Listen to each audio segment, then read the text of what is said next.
अस्सलाम वालेकुम एवरीवन। आज का जो हमारा टॉपिक है लेक्चर नंबर 17 है। चैप्टर 2 हम पढ़ रहे हैं, वो है सॉल्वेंट एक्सट्रैक्शन। सॉल्वेंट एक्सट्रैक्शन को पढ़ने से पहले मैं आपको कुछ टर्म्स बता दूं कि सॉल्यूशन क्या होता है। वैसे तो आपको पता होगा कि सॉल्यूशन एक होमोजीनियस मिक्सचर होता है कि कोई चीज़ मिक्स हुई हो अच्छे तरीके से तो वो होता है सॉल्यूशन बनाती है। कोई चीज़ मतलब कि दो से ज़्यादा चीज़ें होनी चाहिए।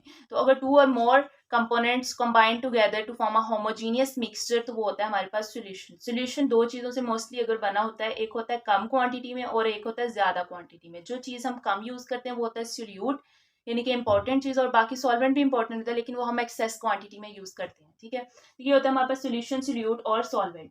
अब हम देखते हैं कि सॉल्वेंट एक्सट्रैक्शन क्या होती है। सॉल्वेंट एक्सट्रैक्शन बेसिकली इसकी डेफिनेशन क्या है कि हमने टू इमिजिबल लिक्विड्स को यूज करना है। टू इमिजिबल लिक्विड्स मतलब दो ऐसे लिक्विड्स जो आपस में मिक्स ना होते हो, उनकी हेल्प से हमने सेपरेशन यानी एक्सट्रैक्शन करवानी है।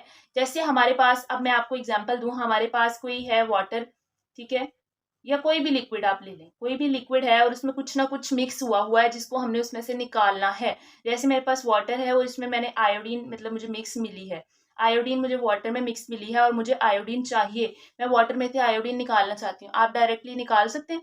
नहीं निकाल सकते। तो आपको क्या करना पड़ेगा, आपको करवानी पड़ेगी उसकी सॉल्वेंट एक्सट्रैक्शन। जब आप उसकी सॉल्वेंट एक्सट्रैक्शन करवाएंगे, यानी कि आप कोई और लिक्विड यूज करेंगे। एक लिक्विड आपके पास ये है, दूसरा कोई और लिक्विड आप यूज करेंगे ताकि आपके पास आयोडीन अलहदा हो जाए। अब कैसे? एक लिक्विड जो आपके पास है ना, आपने दूसरा लिक्विड ऐसा लिक्विड लेना है जिसमें आयोडीन ज्यादा डिजोल्व होती हो।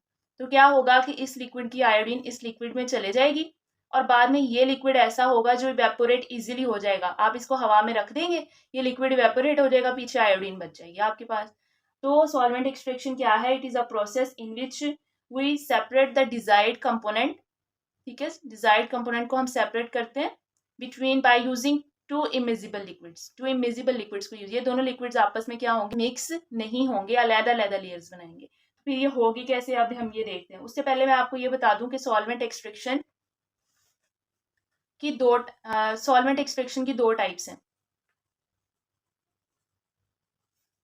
टाइप्स, ठीक है, मोस्टली जो होती हैं, एक है सॉलिड लिक्विड, कि आप क्या करें कि एक इम्प्योर सॉलिड और एक ऐसा लिक्विड डालें कि उस इम्प्योर सॉलिड को आप प्योर कर सकें। या दूसरा काम आप क्या करें कि लिक्विड लिक्विड, जैसे मैंने आपको बताया, दो इमिजिबल लिक्विड्स को आप यूज करें। दो इमिजिबल लिक्विड मतलब एक लिक्विड ऐसा है जिसमें आपकी जरूरत की चीज भी है और साथ कुछ और भी है। आप दूसरा कोई ऐसा लिक्विड लें जिस जो आपकी उसमें से जरूरत की चीज निकाल लें और बाद में खुद इवेपोरेट हो जाए और वो आपको चीज मिल जाए।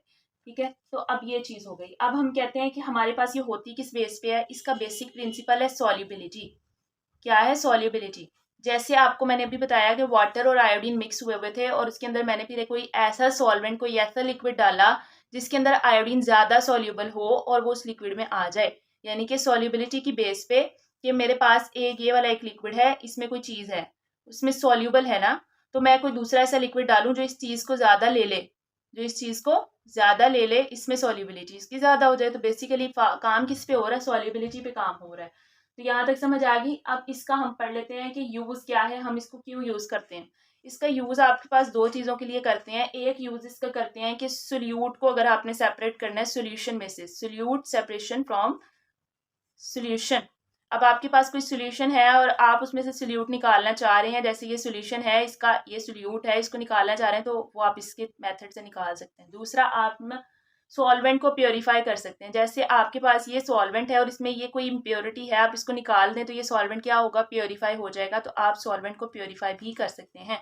ये दो फायदे हैं सॉल्वेंट एक्सट्रैक्शन के। अब हम देखते हैं सॉल्वेंट एक्सट्रैक्शन की डायग्राम को, कि मतलब इसका प्रोसेस एक्चुअली क्या है। जब आप वो प्रोसेस देख लेंगे तो होपफुली आपको बहुत अच्छी समझ आ जाएगी। एक्सट्रैक्शन के लिए आप लेते हैं एक सेपरेटिंग फनल। क्या लेते हैं? एक सेपरेटिंग फनल। कुछ इस तरह से होती है, मैं बना के दिखा देती हूँ आपको। राउंड शेप भी होती है, ओवल शेप भी होती है, तो मैंने वो थोड़ी ओवल शेप बनाई है। ये है आपके पास फनल, सेपरेटिंग फनल इसको कहते हैं। ठीक है, ये है आपके पास स्टॉपकॉक, ये है आपका स्टॉपर।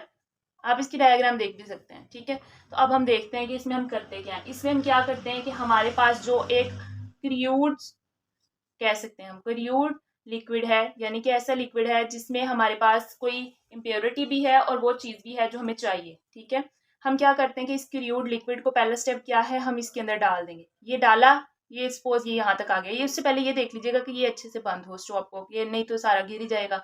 तो आप क्या करें, इस क्रियोड लिक्विड को इसके अंदर डाल दें। ये मैंने डाल दिया, ठीक है। ये मैं यहाँ पे बॉक्स में कुछ इसी तरह की लाइंस भी बना दूँ ताकि आपको अंदाजा हो कि हमने ये डाला है। उसके बाद दूसरी चीज़ आपने क्या करनी है, अब आपने इसको डाल दिया, अब आपने कोई ऐसा सॉल्वेंट या लिक्विड लेना है जो क्या करे कि इसके अंदर की इम्प्योरिटीज को खा जाए, यानी कि इसके अंदर की इम्प्योरिटीज को खुद ले ले। तो आपने ये सॉल्वेंट लेना है, आपने इस सॉल्वेंट को क्या करना है, दूसरे नंबर पे ऊपर डालना है। जब आपने इस सॉल्वेंट को डालना है तो वो ऊपर वाली एक लेयर बनाएगा, ऊपर एक लेयर बनाएगा। क्यों? क्योंकि जो ये वाला लिक्विड है और ये वाला लिक्विड है, इन दोनों की डेंसिटी डिफरेंट है। तो जिसकी डेंसिटी कम होगी वो ऊपर होगा, जिसकी डेंसिटी ज्यादा होगी वो नीचे होगा। तो इस तरह से ये हो गया। अब ये लिक्विड हो गए, अब ये मिक्स तो नहीं है, मैं क्या करूंगी, मैं इसके ऊपर लगाऊंगी अब ये स्टॉपर, इसका ढक्कन बंद कर दूंगी, ठीक है। क्या करूंगी, स्टॉपर लगाऊंगी, ढक्कन बंद करूंगी, उसके बाद में इसको जेंटली शेक करूंगी।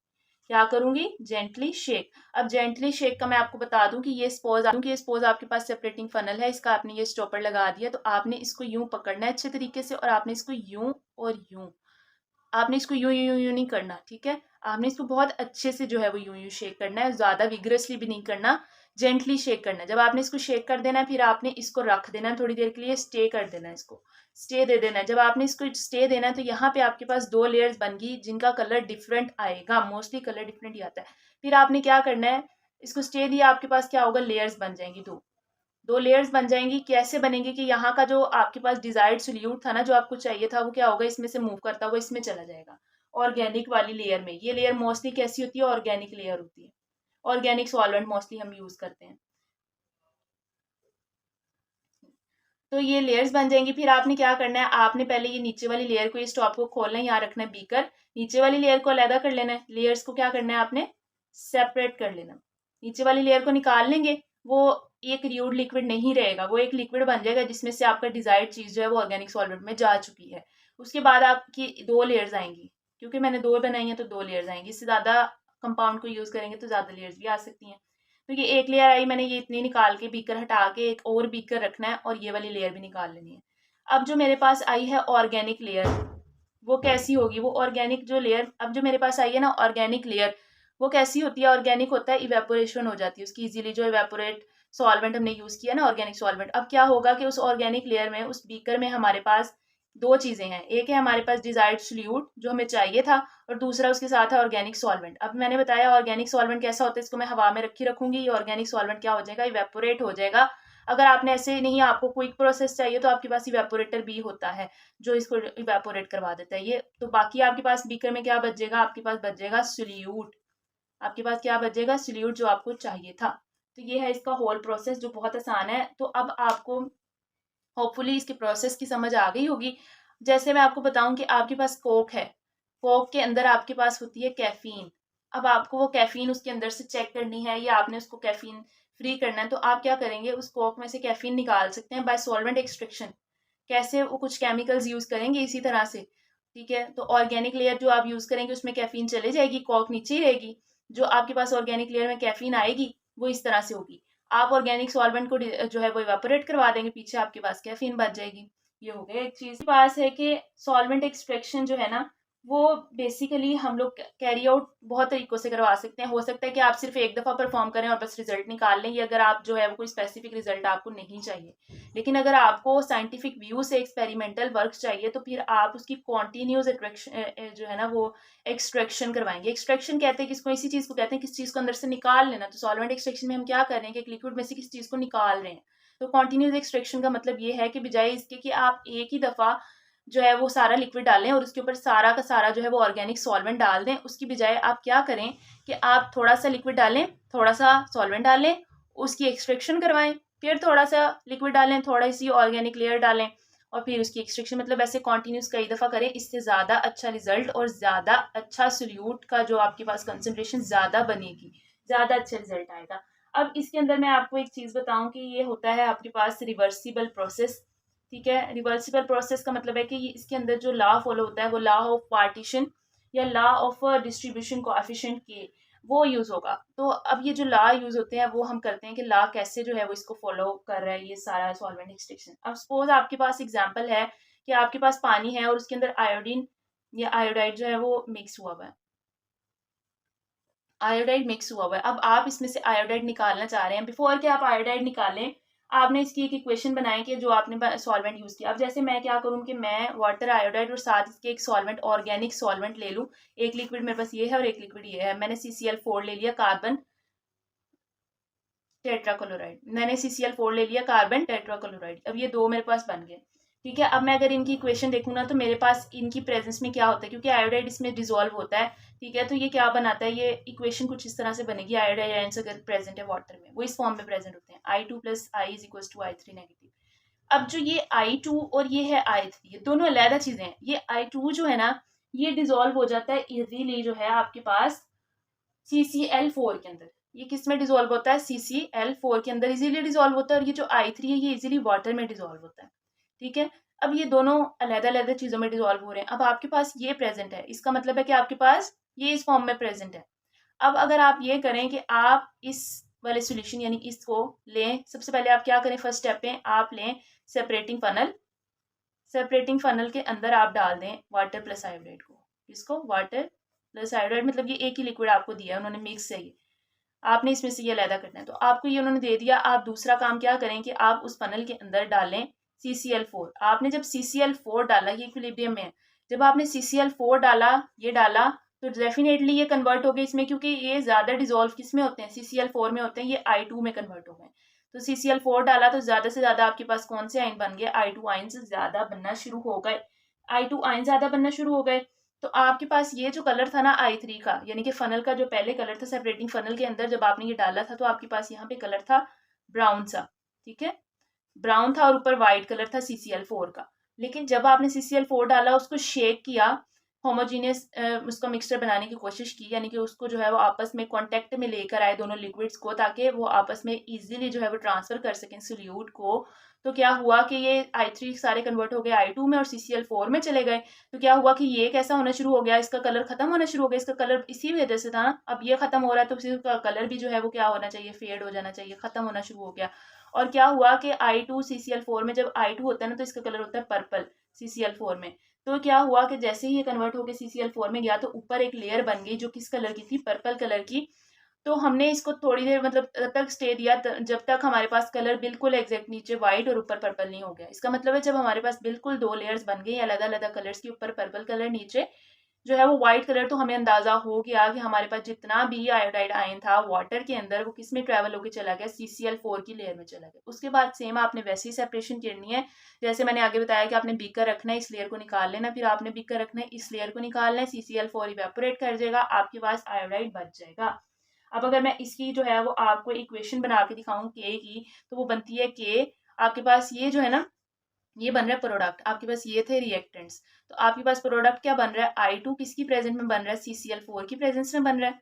तो आपको पता है कोएफिशिएंट होता है प्रोडक्ट ओवर रिएक्टेंट्स की कंसंट्रेशन। तो प्रोडक्ट की कंसंट्रेशन ओवर रिएक्टेंट आपके पास क्या है, I3 नेगेटिव एक्वस। तो यह हो गया आपके पास कोएफिशिएंट के। इसमें अगर आपके पास के की वैल्यू बड़ी आई है आंसर में, तो इसका क्या मतलब है कि आपके पास I2 आयंस ज्यादा है। ये आपस में डायरेक्ट है ना रिलेशन, तो I2 ज्यादा है, इसका मतलब है कि आपके पास के की वैल्यू भी ज्यादा आएगी। इसका मतलब है आपने ज्यादा से ज्यादा जो आपके आयोडाइड आयंस थे वो CCl4 में चले गए। लेकिन अगर आपके पास के की वैल्यू क्या आई है, कम आई है, तो इसका मतलब है कि इनवर्स रिलेशन के रिलेटेड आ रही है। तो अभी I3 आयंस वाटर में ज्यादा प्रेजेंट है, तभी आपके पास के की वैल्यू ज्यादा जो है ना वो नहीं आई और कम आई है, इस वजह से I3 आयंस प्रेजेंट है। तो अभी हम इसको फर्दर एक्सट्रैक्ट करते रहेंगे जब तक हमारे पास के की वैल्यू हाई ना आ जाए।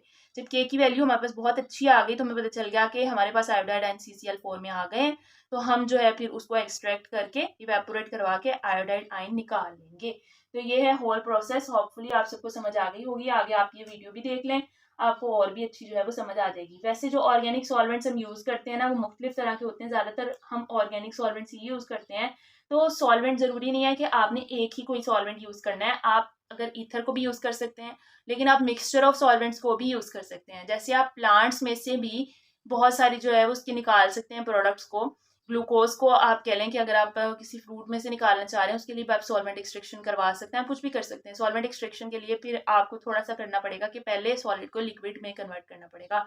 देखें आपके पास है आयोडीन वाटर के अंदर मिक्स हुई हुई है, आपने इसको सेपरेट करना है। देखें इसका कलर येलो था, आपने इसको डाला सेपरेटिंग फनल के अंदर, सेपरेटिंग फनल को थोड़ी देर रख दिया। आप उतनी देर में लें CCl4 थोड़ा सा बीकर के अंदर। ठीक है, थोड़ा सा आपने CCl4 ले लिया बीकर में, फिर आपने उसको क्या करना है, इस सेपरेटिंग फनल में जेंटली डालना है।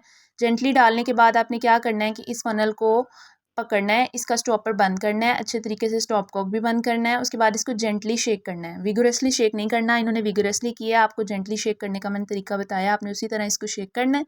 उसके बाद ये देखें कि आपके पास जो है वो लेयर्स बनना शुरू हो गई हैं। आपने इसको थोड़ी देर रख देना स्टैंड के साथ लगा के। आप ये देखें आपके पास 2 लेयर्स बन गई हैं, पर्पल लेयर ऊपर है और वाइट लेयर नीचे है। तो आपके पास पहले क्या था, आपके पास जो नीचे थी वो येलो लेयर थी, इसका मतलब है उसमें I3 आयंस थे और ऊपर एक वाइट सी लेयर थी जो CCl4 की थी। जब आपने इसको शेक किया और आपके पास सोल्यूट ट्रांसफ़र हो गया तो आपके पास नीचे वाइट कलर का वाटर बन गया और ऊपर आपके पास पर्पल कलर की जो लेयर है उसका मतलब है CCl4 में I2 आयंस आ गए। अब आपने क्या किया, नीचे से बीकर लिया और वाटर वाली लेयर को डिस्चार्ज कर दिया और ऊपर जो पर्पल लेयर है उसको बीकर में लिया और उसके अंदर जब आपको पता है CCl4 प्रेजेंट है, CCl4 इवेपोरेशन के ज़रिए जो है वो निकल जाएगा और पीछे आपके पास आयोडाइड आयंस बच जाएंगे। तो ये इस तरह से आपके पास हो गई सॉल्वेंट एक्सट्रैक्शन के आपने एक लिक्विड में से आयोडाइड आयंस को निकाल लिया। आज के लिए बस इतना ही। Thank you so much. अल्लाह हाफ़िज़।